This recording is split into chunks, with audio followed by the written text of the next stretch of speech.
तो एक बार फिर से नए एपिसोड में आप लोगों का स्वागत है। आज हम लोग विजयनगर साम्राज्य के बारे में पढ़ने वाले हैं। ठीक है, चैप्टर नंबर 7 क्लास 12 का और विजयनगर साम्राज्य। ठीक है, तो विजयनगर साम्राज्य को कर्नाटक साम्राज्य भी कहा जाता है। और विजयनगर साम्राज्य के संस्थापक कौन? हरिहर और बुक्का नामक दो भाइयों ने किया था 1336 में ना। विजयनगर साम्राज्य का संस्थापक कौन? हरिहर और बुक्का। कब किया था? 1336 में ना। विजयनगर साम्राज्य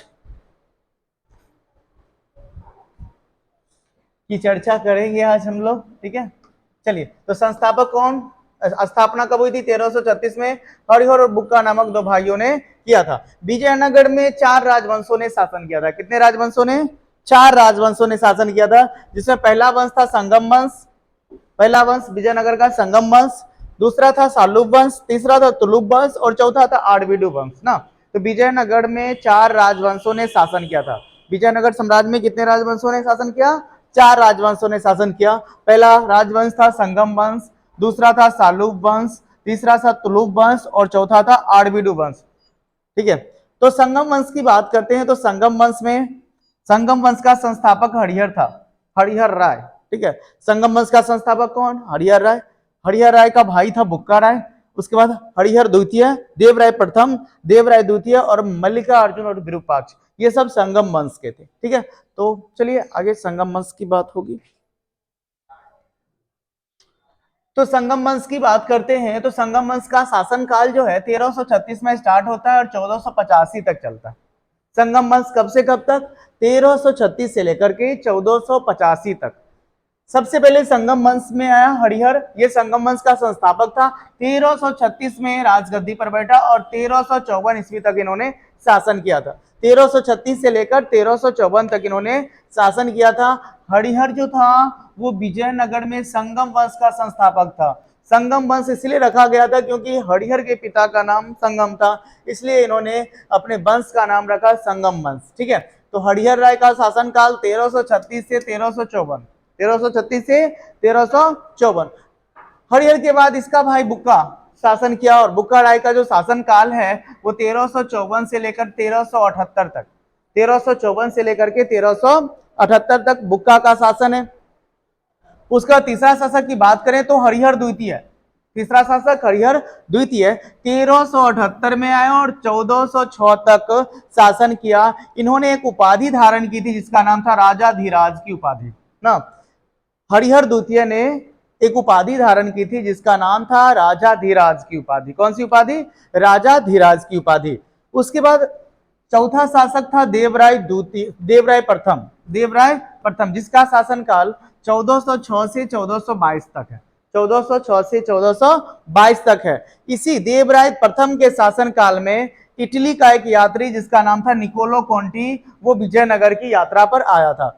देवराय प्रथम के शासनकाल में निकोलो कोंटी जो इटली का यात्री था वो विजयनगर की यात्रा पर आया था। ठीक है, उसके बाद देवराय द्वितीय की बात करते हैं तो देवराय द्वितीय का जो शासनकाल है वो 1422 में स्टार्ट होता है 1446 तक। ठीक है, 1422 से 1446 तक ये देवराय द्वितीय का शासनकाल है। और इसके ही समय में अब्दुल रज्जाक जो ईरान का था, अब्दुल रज्जाक कहाँ का? ईरान का, जो एक यात्री था वो विजयनगर की यात्रा पर आया था देवराय द्वितीय के शासनकाल में।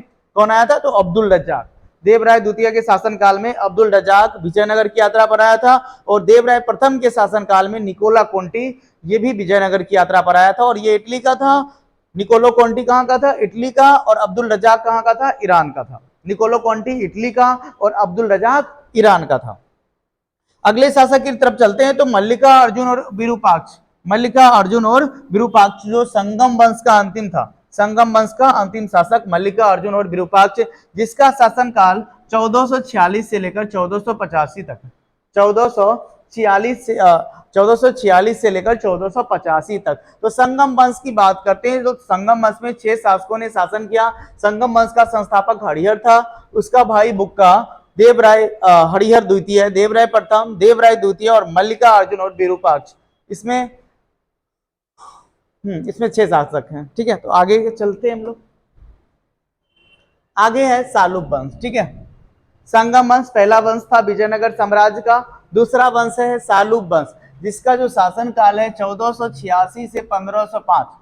सालुब वंश का शासन काल 1486 से 1505। ठीक है। सालुब वंश का जो संस्थापक था उसका नाम था नरसिंह सालुब।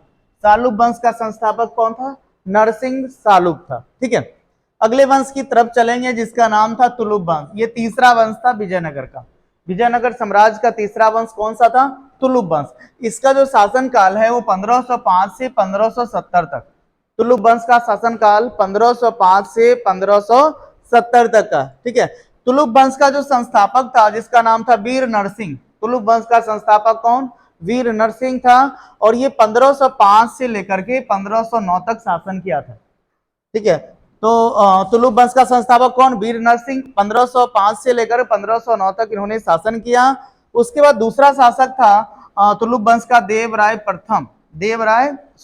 कृष्ण देव राय। इसका शासन काल 1509 से 1529। 1509 से 1529 कृष्ण देव राय का शासन काल है। और ये कृष्ण देव राय विजयनगर के सबसे महानतम शासक में से एक थे। विजयनगर का सबसे महानतम शासक कृष्ण देव राय। ठीक है। इन्हें आंध्र भोज भी कहा जाता था। क्या कहा जाता था? आंध्र भोज। कृष्ण देव राय को ही आंध्र भोज कहा जाता था। ठीक है। इन्होंने एक पुस्तक लिखी थी जिसका नाम था अमुक्त माल्याद।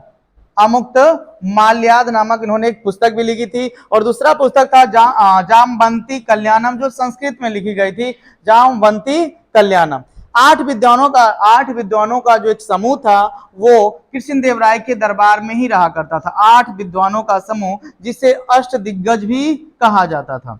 तो यहाँ क्वेश्चन आता है कि 8 विद्वानों का समूह किस शासक के दरबार में रहता था? तो कृष्ण देव राय जो विजयनगर साम्राज्य के तुलुब वंश के थे और ये सबसे शक्तिशाली थे ना। विजयनगर का सबसे शक्तिशाली शासक कृष्ण देव राय और सबसे महानतम शासक भी कृष्ण देव राय ही था। ठीक है। तो 8 विद्वानों का समूह जिसे अष्ट दिग्गज कहा जाता था वो कृष्ण देव राय के ही दरबार में रहते थे। ठीक है। तो यहां पर तुलुब वंश की बात हो गई। आगे बात करते हैं। कृष्ण देव राय की 2 रानियां थी, 2 पत्नियां थी। ठीक है। एक का नाम था तिरुमला देवी और दूसरा का नाम था चिंता देवी। एक का नाम था तिरुमला देवी और दूसरा का नाम क्या था? चिंता देवी। ठीक है। कृष्ण देव राय की कितनी रानियां थी? 2 रानियां थी। एक का नाम क्या था? तिरुमला देवी और दूसरा का नाम था चिंता देवी। कृष्ण देव राय के माँ का जो नाम था वो था नांगला देवी। क्या नाम था? नांगला देवी। इन्होंने अपनी माँ के नाम से एक नगर बसाया था जिसका नाम था नांगलपुर। कृष्ण देव राय की माँ का नाम क्या था? नांगला देवी। और अपनी माँ के नाम से एक नगर बसाया था जिस नगर का नाम था नांगलपुर। तो नांगलपुर नगर किसने बसाया था? तो कृष्ण देव राय ने बसाया था ना। कृष्ण देव राय ने अपनी माँ के नाम पर एक नगर बसाया था जिसका क्या नाम था? नांगलपुर। ठीक है। आगे चलते हैं। अब बात करते हैं मंदिर निर्माण की। तो विट्ठल स्वामी मंदिर का निर्माण किसने करवाया था? कृष्ण देव राय ने करवाया था। विट्ठल स्वामी मंदिर का निर्माण किसने करवाया था? कृष्ण देव राय। लेकिन कहीं कहीं यहाँ किसका नाम आता है? देवराय प्रथम का नाम आता है। कहीं कहीं देवराय प्रथम, लेकिन कहीं कहीं कृष्ण देव राय का भी नाम आता है। तो हजारा मंदिर का भी निर्माण किसने करवाया था? कृष्ण देव राय ने। हजारा मंदिर का निर्माण किसने करवाया था? कृष्ण देव राय। पंपा देवी मंदिर का भी निर्माण किसने करवाया था? कृष्ण देव राय ने। पंपा देवी का मंदिर, हजारा मंदिर और विट्ठल स्वामी के मंदिर का भी निर्माण कृष्ण देव राय के द्वारा ही करवाया गया था। ये सारे विजयनगर के अंतर्गत हैं। विजयनगर की राजधानी कहाँ? हम्पी। विजयनगर की राजधानी कहाँ? हम्पी। ठीक है। आगे है कि कृष्ण देव राय के शासन काल में 2 पुर्तगाली विजयनगर की यात्रा पर आया था ना। कृष्ण देव राय का जब शासन काल था तो 2 पुर्तगाली यात्री जो कृष्ण देव राय के ही दरबार में आया था, वो 2 पुर्तगाली यात्री का नाम था, एक पहला एडवर्डो बारबोसा, दूसरा का नाम डेमिगोस पेस। एडवर्डो बारबोसा और डेमिगोस पेस, ये दोनों कृष्ण देव राय के शासन काल में विजयनगर की यात्रा पर आया था। किसके शासन काल में? तो कृष्ण देव राय के शासन काल में ये दोनों विजयनगर की यात्रा पर आया था। ठीक है। अब बात करते हैं अगला शासक जिसका नाम है अच्युत देव राय। क्या नाम है? अच्युत देव राय, जिसका शासन काल है 1530 से लेकर के 1542। अच्युत देव राय जिसका शासनकाल कहां कब से कब तक? 1530 से लेकर के 1542 तक है। फर्नाओ नूनीज जो पुर्तगाल का एक नाविक था, फर्नाओ नूनीज जो क्या था? पुर्तगाल का एक नाविक था, वो अच्युत देव राय के शासनकाल में विजयनगर की यात्रा पर आया था। याद रखिएगा, फर्नाओ नूनीज किस शासक के काल में आया था? तो अच्युत देव राय के शासनकाल में आया था विजयनगर की यात्रा पर, और यह एक नाविक था। क्या था? ये नाविक था और विजयनगर की यात्रा पर आया था। देखिए, ए फॉरगेटन एम्पायर के लेखक सिवेल, ए फॉरगेटन एम्पायर के लेखक कौन? सिवेल। और इन्होंने डेमिगोस पेइश और फर्नाओ नूनीज की यात्रा वृत्तांतों को फॉरगेटन एम्पायर में लिखा। तो फॉरगेटन एम्पायर के लेखक कौन? सिवेल। ठीक है, आगे चलते हैं हम लोग। चलिए, अब अगला शासक की बात करते हैं जिसका नाम है सदाशिव। क्या नाम है? सदाशिव। सदाशिव का जो शासन काल है वो 1542 से लेकर 1570 तक, 1542 से लेकर के 1570 तक किसका शासनकाल? सदाशिव का शासनकाल। यह कृष्णदेव राय का भतीजा था। सदाशिव जो था वो कृष्णदेव राय का क्या था? भतीजा था।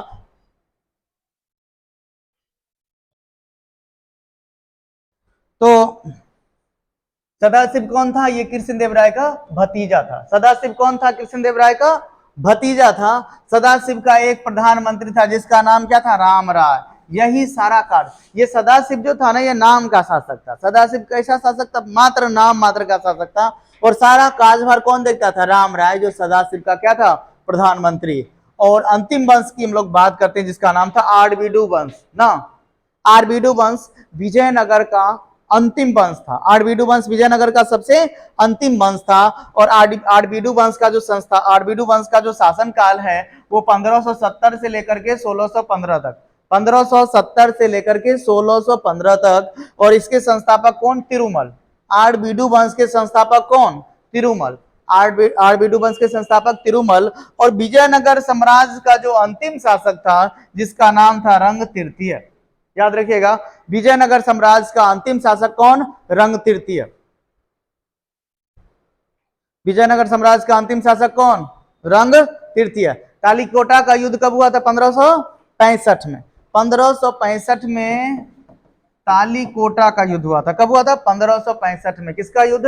तालीकोटा। और इसी युद्ध के बाद विजयनगर साम्राज्य क्या हो गया? पूरी तरीके से तबाह हो गया। तालीकोटा का युद्ध विजयनगर साम्राज्य और बहमानी साम्राज्य के बीच हुआ था।